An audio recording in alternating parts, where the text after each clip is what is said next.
The Russian Black Sea Fleet was supposed to be untouchable, a navy that dominated Crimea for a decade. The force Moscow counted on to strangle Ukraine's economy and control the entire Black Sea. But today, that fleet is collapsing. Ships are burning in port, submarines are trapped in dry docks, command headquarters blown apart in broad daylight. And the most surprising part is this: some of the most devastating strikes have been carried out using British-supplied weapons and support. To understand what really happened to the Black Sea Fleet, you have to go deeper than the headlines, because this is not a story of a single missile or a single country. It is a story of Ukrainian ingenuity, Western technology, Russian miscalculations, and what many military analysts now describe as one of the most dramatic naval setbacks in modern history. And it all begins with a fleet that believed it could not be touched. For decades, Russia treated Crimea as the beating heart of its naval power. Sevastopol was more than a port. It was a fortress, a base wrapped in layers of radar systems, air defenses, coastal missile batteries, hardened bunkers, repair docks, ammunition stores, and command centers. The Black Sea Fleet was the jewel of Russia's southern military strategy, the fleet that would project power into the Mediterranean and pressure NATO's southern flank. This was not just about ships, it was about history and identity. Russian politicians spoke about Sevastopol as a sacred city, a symbol of past wars and sacrifices. The fleet carried that mythology. It featured prominently in parades, in state television shows, and recruitment campaigns. Inside Russia, the idea that someone could seriously damage this fleet inside its own home port did not feel realistic. For years, Russian officials and state media claimed that Crimea's air defense shield was among the densest in the region. Systems like S-300 and S-400, coastal bastion batteries covering the sea approaches, Pantsir systems to protect key facilities, and overlapping radar coverage were meant to create a wall of protection. Independent analysts before the full-scale invasion often agreed on one thing: attacking Sevastopol directly would be extremely difficult and very risky. And at first, the fleet acted like it was invincible. Russian ships fired cruise missiles into Ukraine with impunity. They blockaded ports, they threatened civilian shipping, they supported amphibious operations and maneuvered confidently near Odessa. Ukraine's navy, mostly destroyed or captured back in 2014, looked helpless in comparison. From the outside, it appeared that the Black Sea was a Russian lake. But dominance on paper rarely survives contact with a creative opponent. Ukraine did not try to match the fleet ship for ship. Instead, it began quietly building the tools to challenge it in ways Russia was not prepared for. And soon the strongest symbol of that naval power would be on the ocean floor. The first crack in the Black Sea Fleet appeared in April 2022. Ukraine fired domestically developed Neptune anti-ship missiles at the Russian cruiser Moskva. This ship was not just any vessel, it was the flagship of the fleet. It carried long-range missiles. It carried prestige. It had been used in previous Russian operations as a symbol of power. According to Ukrainian accounts and later Western intelligence briefings, 2 missiles struck the ship. Photos and satellite imagery showed heavy smoke and a significant list. Russia initially said there had been a fire and that the crew was evacuated. Later, it admitted that the ship had sunk while being towed in rough seas. Whatever version you believe, the result was the same. Within a day, the pride of the Black Sea Fleet was gone. This was not just a tactical embarrassment, it was a strategic shockwave. Analysts pointed out that after the loss of Moskva, Russian ships began operating further from the Ukrainian coastline. Their patterns changed. The fleet became more cautious. Reports from Western defense ministries highlighted that the sinking likely forced Russia to rethink both its air defense posture and its confidence in its own systems. For Ukraine, the message was simple. A supposedly untouchable platform had been destroyed by a domestic missile. For Russia, the message was much darker. The aura of invincibility around its fleet had collapsed. Ukraine had proved something the world did not expect. The Black Sea Fleet could die. And this was only the beginning. After Moskva sank, Russia tried to reinforce and fortify Snake Island. This small rock in the sea controls approaches to shipping lanes and offers valuable radar and missile positions for the northwestern Black Sea. Whoever held it could monitor and threaten a large part of Ukraine's sea access. Russia moved air defense systems, electronic warfare equipment, and garrisons onto the island. On paper, it turned into a mini fortress. Ukraine responded with with what had already become one of its most iconic tools in the war, Bayraktar TB-2 drones. Combined with artillery and special forces raids, these drones began systematically destroying Russian equipment on the island. Video after video showed radar units, air defense launchers, boats, and logistics vehicles exploding in precise strikes. Independent analysts tracked these engagements and confirmed the losses. Over time, the cost of holding Snake Island became higher than the benefit. Russian supply convoys were hit, air defenses were suppressed, ammunition depots were struck. By midsummer, Russia withdrew from Snake Island. Officially, it called this a goodwill gesture. The reality on the ground looked very different. It was a retreat under pressure, driven by the fact that the island could not be held without suffering constant losses. Ukraine did not sink a fleet there. It did something more important. It proved that with enough creativity, a weaker navy could push back a stronger one by attacking its weak points with precision tools. Ukraine did not have a fleet of large ships. It did not need one. It was dismantling the Black Sea Fleet's influence piece by piece. And just as that shift was underway, another weapon entered the war. One that would change not just the tactical situation, but the entire strategic picture.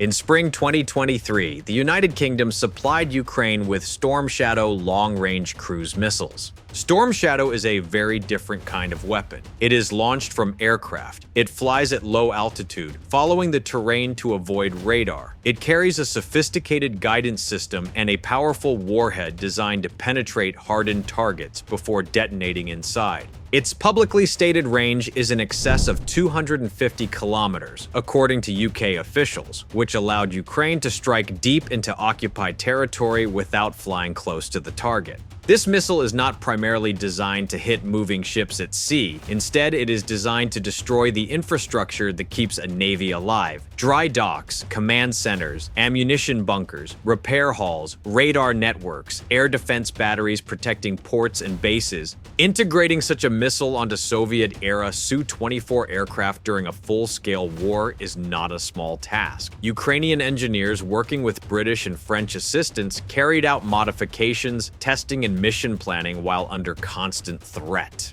Within weeks, the first confirmed Storm Shadow strikes began to appear. Those early uses were a warning of what was coming. A new phase in the war at sea where the main targets would not be ships on the water, but the bases, command nodes, and repair facilities that made it possible for those ships to operate. The first major strike widely attributed to Storm Shadow hit Sevastopol's shipyard. Satellite images before and after the attack told the story. The dry dock was torn open. A Russian landing ship was heavily damaged. A Kilo-class submarine that had been launching Kaliber missiles against Ukraine was hit in dock and severely damaged. Analysts studying the images assessed that the submarine was likely written off or would require extremely long repairs. This was more than a successful strike. Submarines are expensive, specialized assets. Dry docks for them are even harder to replace. Hitting both at once was a brutal blow to Russia's ability to use that type of vessel in the Black Sea. Weeks later, Ukraine aimed higher up the command chain.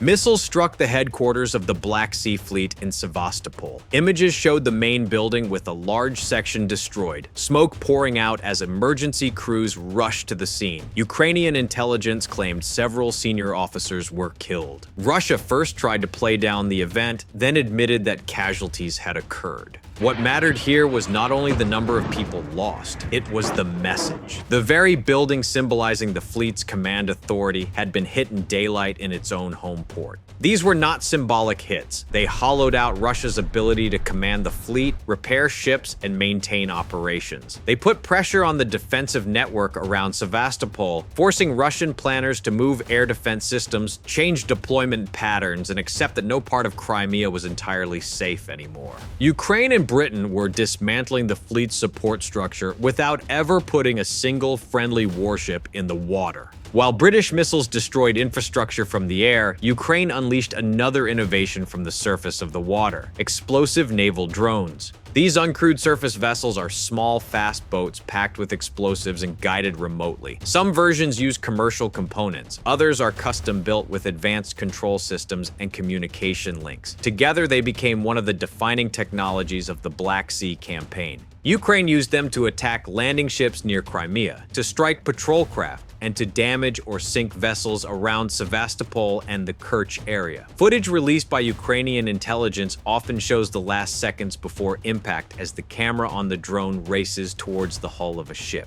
The psychological impact of these attacks was enormous. Unlike classic naval mines, which are passive, these drones can maneuver, swarm, and target specific ships. They force an enemy to watch every wave and every radar return. Night or day, calm sea or rough, any object on the surface could be another attack. And the drones kept evolving. Faster designs, lower profiles, better cameras, stronger communications. Some variants were used in coordinated raids with multiple drones attacking from different angles, making it much harder for shipboard defenses to stop them all. Britain supported Ukraine's drone programs financially and through technology cooperation. Public statements from British officials described packages of aid specifically aimed at strengthening Ukraine's maritime capabilities, including uncrewed systems. The result was that the Black Sea slowly turned into a battlefield, where Russia's large ships, designed for traditional naval warfare, suddenly found themselves hunted by remote-controlled craft that cost a fraction of their price. By 2024, the pressure became overwhelming. Satellite imagery from commercial providers and independent analysts began to show a clear pattern. Major Russian warships were moving away from Sevastopol and relocating to Novorossiysk, a port farther east along the Russian coast. Novorossiysk is not as exposed to Ukrainian missiles and drones. It is farther from the front, but it also lacks some of the natural advantages and established infrastructure that Sevastopol offers. Moving the fleet there was a defensive move, not a strategic choice made from a position of strength. The Black Sea Fleet, which had once paraded in Sevastopol Bay as a symbol of control, now sheltered deeper inside Russian territory, like a force that had learned it could no longer trust its own fortress. This retreat had direct consequences for the wider war. With fewer large ships near the northwestern Black Sea, Russia's ability to threaten commercial shipping decreased. Ukraine slowly reopened grain export routes using a combination of naval drones, coastal defenses, and international pressure. Merchant vessels began sailing again along routes close to NATO coasts and under the reach of Ukrainian missiles, rather than hugging areas under Russian control. A navy that cannot protect its coastline and cannot safely use its main base cannot truly control a sea. By 2025, Ukraine expanded its operations even further outwards. Naval drones began targeting not only warships, but also tankers identified by Ukrainian officials and Western reporting as part of Russia's shadow fleet used to transport sanctioned oil.